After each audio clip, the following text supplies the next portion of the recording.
Unang panahon, may isang matapon na mandirigmang baboy Ramon na nangangalang Kamapua na kilala sa paglaban sa kasamaan at pagtatanggol sa mga naaapi. Ang lobo na si Ganta ay kilala sa kanyang walang kapantay na lakas at wala pang kalaban na nakatalo sa kanya. Hindi ko alam kung magagawa ni Kamapua na talunin siya upang alisin ang banta para sa mga taga-nayon. Patawarin mo na ako. Wala ngayon, hindi na ako gagawa ng masama. Nangangako ko na hindi ko na muling tutungtong sa baryo ito. Sa mga lobo, nakapinsala ka ng maraming tao at umaasta ka bang mapatawad? Alam ko nagkamali ako. Pakiusap, bigyan mo ko ng pagkakataon mabuhay mandilimang Kamapua. Bigyan kita ng pagkakataon ay para bang nilapastangan ko na ng napakaraming tao na pininsala mo. Kailangan mong pagbayaran yung mapusok na mga gawain. Nakiusap na ako pero kung itutulak mo ako sa bingit ng kamatayan na laban ako, huwag mong isipin na natakot ako dahil magiting kang mandirigma. Nagkasala ka na nga, mayabang ka pa. Tingnan natin kung anong magagawa na isang lobong katulad mo.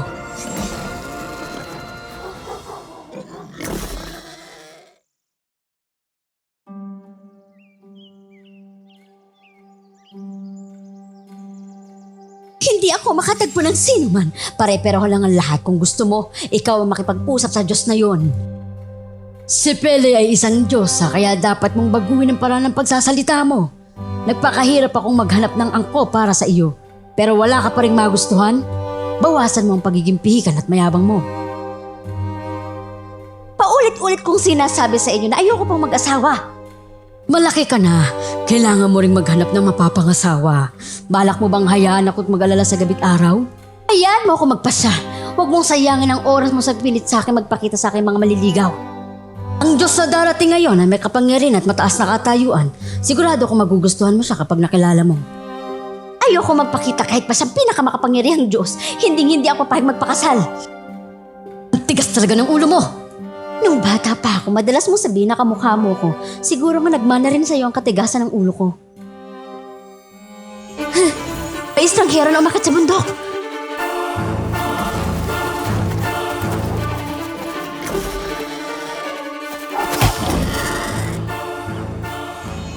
Simula ngayon, wala na masasaktan pa. Ang tapang mo! Nagkalakas loob kang umakyat sa bundok ko nang walang pahintulot? Ikaw ay... Ako ang Diyosa ng bulkan na si Pele. May tapang ba kayong pumasok dito at gumawa ng gulo? Ako si Kamapua, ang mandirigmang baboy Ramo at wala akong intensyong salakayin ng inyong bundok. Hinabol ko ang lobong ito papunta rito. Siya si Gante, ang taong lobo na gumawa ng maraming kasamaan, ng kidnap at ng abuso ng maraming inosenteng tao. Patay na ang taong lobo. Umalis ka na agad sa lugar na ito. Hindi pinapayagan sa aking bundok ang mga estranghero. Ngayon, dahil umakyat ka sa bundok upang patayin ang taong lobong iyon, hindi kita sisingilin. Pero huwag na huwag itong mauulit. Saan ka galing at ngayon ka lang umuwi? Kanina pa kita hinihintay. Punta ko para ayusin ang mga naglakas loob umakyat sa bundok. Pumasok ka rito. Ipakikilala kita sa isang espesyal na bisita. Malis lang akong sandali. Hinayaan mo na makapasok dito ang isang estranghero? Sinabi ko na sa'yo, ayoko makipagkita kanino man. Magandang araw, Diyos ng bulkan na si Pele. Ako si Siri, ang Diyos ng Yelo. Diyos ng Yelo? Siri? Tama, siya ang Diyos ng Yelo. Siya mismong nais kong ipakilala sa'yo ngayon. Narinig ko na ang tungkol sa anak na babae ng Diyos sa Sikani na may kagandahang walang kapantay. Ngayon na nakaharap kita, totoo ngang wala pang Diyos ang makakapantay sa kagandahan mo. Isang karangalan para sa akin na makilala ka. Papuring walang laman. Libon-libong taong ko nang narinig ang mga ganyang salita at nakakasawa na. Wala ba sino bang makakapagsabi ng mas kawili-wiling bagay? Pele, magpakita ka ng kaunting paggalang. Aba, sinabi ko na, hindi pa ako handang mag-asawa. Kahit ipakilala mo pa nga sa akin ang pinakamakapangyarihan Diyos, hindi ko magugustuhan. Lalo ng isang Diyos na mukhang payat at mahina gaya nito. Sa harap ni Diyos, Siri, ganyan ba sinasabi mo? Mula pagkabata, nasanay na si Pele na palaging sinusunod kaya medyo mainit ng ulo. Huwag mo siyang pagtakan, Diyos, Siri. Hindi. Nakikita kong matatagang personalidad ng Diyos ang si Pele. Gusto ko yun. Sana makausap pa kita ng mas matagal. Kung may oras ka, iniimbitahan kitang bumisita sa aking tirahan. Nakatira ako sa bundok na natatakpan ng yelo. Malamig, malinis ang hangin at napakaganda. Isang lugar na buong taon ay puro nagyayelong hangin? Anong kagandahan ang meron doon? Kahit mamatay pa ako, hindi ako pupunta roon. At upang maging tapat sa iyo, napakaganda ko para lumakas sa tabi ng isang taong gaya mo. Tingnan mo ang sarili mo. Payat na parang tuyong sanga. Wala kang kaunting tapang o lakas ng isang lalaki. Kung hindi kita kilala bilang Diyos ng Yelo, iisipin ng iba na isang hampas ng hangin na ngay lilipad ka na. Sobra ka na! Pinipilit kong magtimpe pero lalo ka nagiging mayabang at nangalipos na. Akala mo napakataas ang halaga mo? Diyos Siri, maghinay-hinay ka at huwag magalit. Wala talagang intensyon ng anak kong insultuin ka. Kung hindi insulto, ano yon? Simula noon, wala pang sino man ang nangahas magsabi sa akin ng ganun pambabastos. Sobrang taas ang tingin mo sa sarili at minamalit mong iba. Magbabayad ka para sa mga salitang iyan. Hindi yan ang ibig mong sabihin. Maghinay-hinay ka muna at mag-usap tayo. Ano dapat pag-usapan? Pinagsisisihan kong pagpunta rito.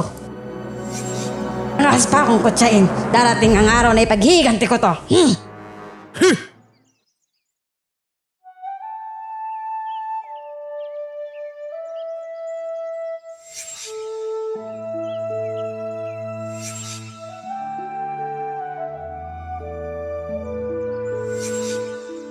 Siya ay tunay na maganda at makapangyarihan. Ay, nahulog na yata ang puso ko sa kanya. Ang madaling ng baboy na may umiibig? Oh, Oh, Diyosa ng ulan, bakit ka narito sa bahay ko? Dumaan ako rito at naisipang dalawin ka. Narinig ko na may iniibig ka? Tama ba? Ilang araw na ang nakalipas habang hinahabol ko si Gante, ang taong lobo. Nakilala ko ang Diyosa ng bulkan na si Pele. Siya ay may kagandahang walang kapantay at lakas na mahirap tapatan. Ilang araw na ngayon ang kanyang imahe laging nasa isip ko. Sa tingin ko umiibig na ako sa kanya. Kung ganoon, bakit hindi mo siya puntahan at ipahayag ang damdamin mo? Puntahan at ipahayag? Pero natatakot ako. Baka hindi ako karapat-dapat. Diyosa siya ng bulkan. Anak ni Kane, siguradong hindi niya magugustuhan ng isang tulad kong mababang pinagmulan. Hindi mo malalaman hanggat di mo sinusubukan. Narinig ko na ilang araw ang nakalipas. Pumunta mismo si Diyos ng Yelo na si Siri upang makipagkita sa kanya. Ngunit tinanggihan siya at pati kinutsapa. Mukhang galit na galit si Siri. Kung ang isang Diyos ng mataas ang katayon gaya ng Diyos ng Yelo ay tinanggihan pa, tiyak na hindi rin ako papansinin. Subukan mo lang ipahayag minsan kaysa itago yan sa puso. Kung hindi, hindi ka magkakaroon ng pagkakataon.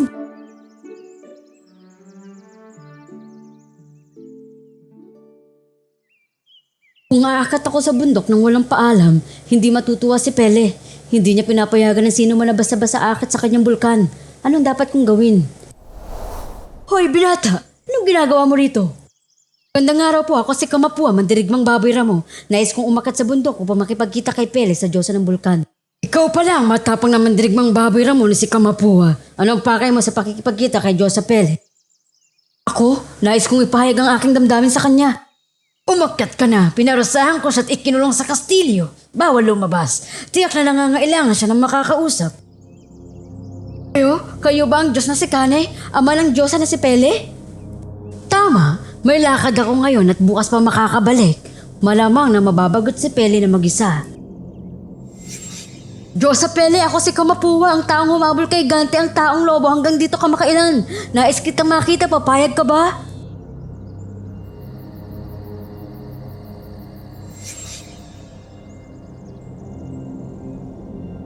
Diyosa ng bulkan na si Pele, taos puso kong nais makaharap ka, pakiusap, bigyan mo ko ng pagkakataon. Isang Diyos ng Yelo naging dahilan para ako'y makulong at hindi makalabas. At ngayon may baboy ramong gaya mo na istorbohin ako simula kahapon. Nakakainis. Pele, dahil lamang sa labis kitang namimiss kaya pumunta ako rito upang ipahayag ang aking damdamin. Wala akong intensyong istorbohin kita. Tama ng satsat, gusto mo bang gawin lechon baboy ka para makita makakapagsalita ka pa? Pele, wag mong gawin yan.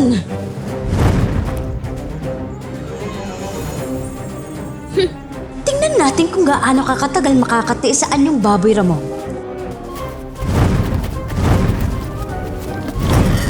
Anong ginagawa mo? Balak mo ba siyang patayin? Siyang nang istorbo sa akin. Sobra kang mayabang. Isa sa pinakamahusay na mandirigma. Kung ginamit niya ang kanyang lakas, baka hindi ka manalo. Di mo alam kung paano pahalagaan yun. Darating ang araw pagsisihan mo.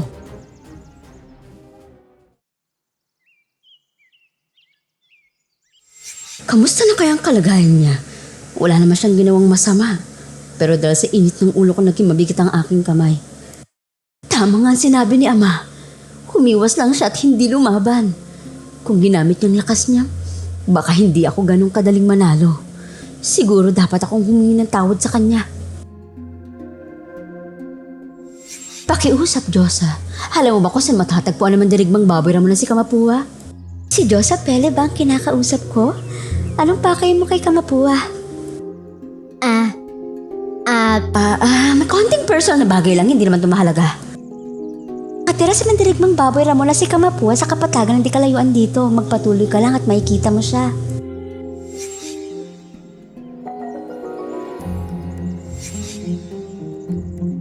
Saan ba talagang kapatagan na tinitira ng mandirigmang baboy ramong yun? Ang tagal ko nang naglalakad pero hindi ko pa rin makita. Nakakapagod na. Ano kaya yun? Tila ba narating ko ng tirahan ni Kamapuwa? Kailangan kong bumaba roon na tingnan. Tao ba rito? Uy! Ha! Hindi ko akalang liwanag kanina ay mula sa bloke ng yelo na to sa ilalim ng sikat ng araw. Kakaiba. Kulay asul ang bloke ng yelo na ito. At kahit nasa ilalim ng sikat ng araw ay hindi ito natutunaw. Ay!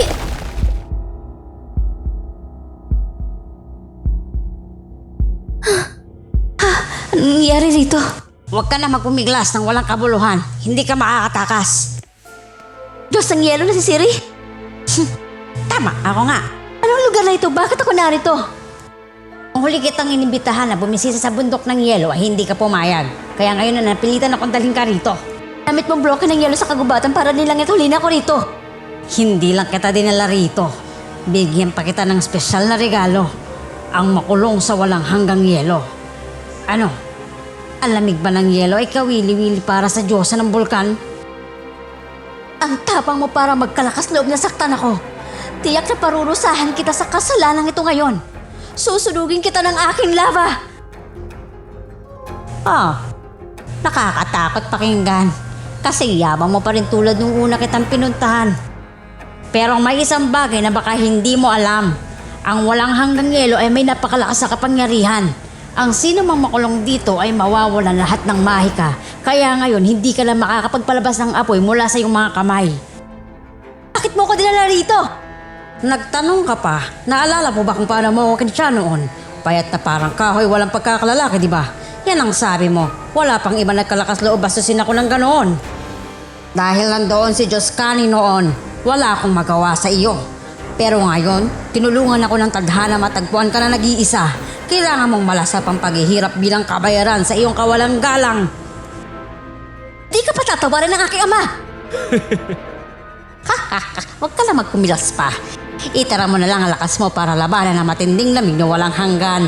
Hindi alam ng iyong amang si Joscani na narito ka upang iligtas ka.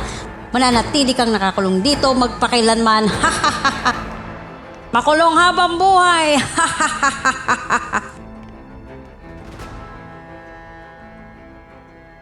Ama. Oh, kamusta? Nakita mo na ba ang Diyosa na hinahanap mo? Ang ibig mo sabihin, Diyosa ng ulan. Hinahanap ka ng Diyosa ng bulkan na si Pele. Nakita ko lang siya sa hilagang gubat malapit sa kapatagan. Hinahanap ako ni Pele? Nang makita niya ako, sinabi niyang hinahanap ka niya. Kakaiba lang na hindi pa siya nakakarating dito. Pagtataka kung saan dadalhin ni Diyos ng yelo na sisirang magandang dalagang yon. Malamang ito tungkol sa bundok ng yelo ng lalaking yon. Si Siri ang Diyos ng yelo, hindi naman talaga sa mabuting Diyos. Kapag napasa kami siya, lalaki, tiyan mapapahamak siya. Hoy, kayong dalawang ibon. Natawag pa kami ng Diyos ng ulan? Rinig ko mula sa mga ibon na sinabi ninyong kinuha ng Diyos na si Siri ang isang babae? Tama yun, nakita namin siya sa kagubatan sa hilaga. Pakaganda ng babaeng yun at nakasuot siya ng napakagandang pulang kasuotan. Wala pa akong nakikitang ganong kaganda. Babaeng nakasuot ng pulat maganda? Ganoon din ang kasuotan ng Diyosa na si Pele. Maaari kaya siya ngayon? Pero bakit naman kukunin siya ng Diyos na si Siri? Malamang tinanggihan ni Diyosa Pele ang alok ng Diyos na si Siri na magkakilala.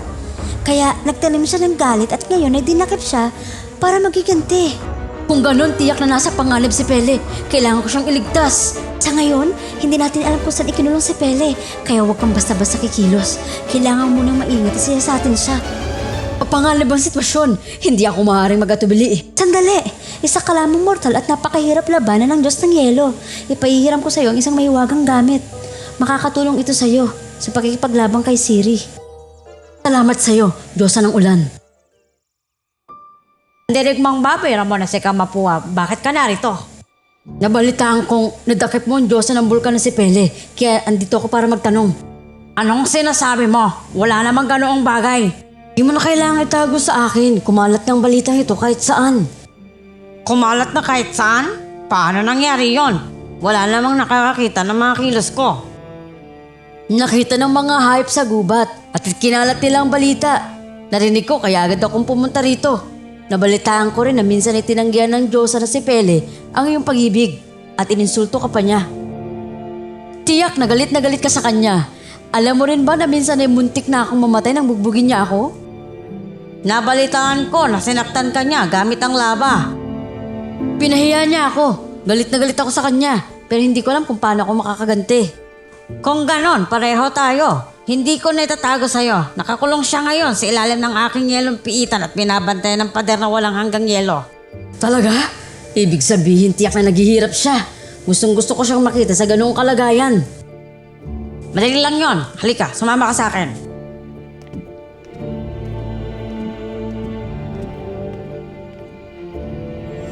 Diyosa Pele!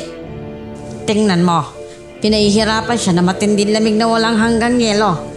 Sino mang humawak sa pader na ito ay agad nakukuyamin ng yelo at hindi makakawala maliban na lang kung may tutulong. Hindi rin madaling basagin ng yelo para mailigtas siya. Habang buhay ko siyang ikukulong dito bilang kabayaran sa pang-iinsulto niya sa akin. Tunay ka nga malupit dahil lamang sa kontimpo at naglakas loob kang saktan siya hanggang umabot sa ganitong kalagayan. Bakit ganyan? Naglakas loob kang dakpin si Pele at dahil dito, narito ako upang iligtas siya mula sa'yo. Kaya pala niloko mo ko para madala ka rito. Ngayon ay pupuksain na kita at dadaling ko ang Diyosa na si Pele. Umaasa ka sa sarili mo? Hindi mo alam ang taas ng langit at lalim ng lupa. Gagawin kitang yelo at kukulong ka kasama ng Diyosang ito. Tingnan mo to. Bakit ka dito? Bakit naging tubig ang yelo ko? Dahil meron ako nito. Kasing papawasak ng yelo. Tinulungan ako ng Diyos ng Ulan. Hindi ako masusugatan ng yelo mo. Ang tulad mo bukod sa kapangyarihang gawing yelo ang lahat ng bagay ay wala nang ibang kakayahan. Ngayon ay tingnan natin kung paano mo lalabanan ang lakas ng aking pandirigmang katawan.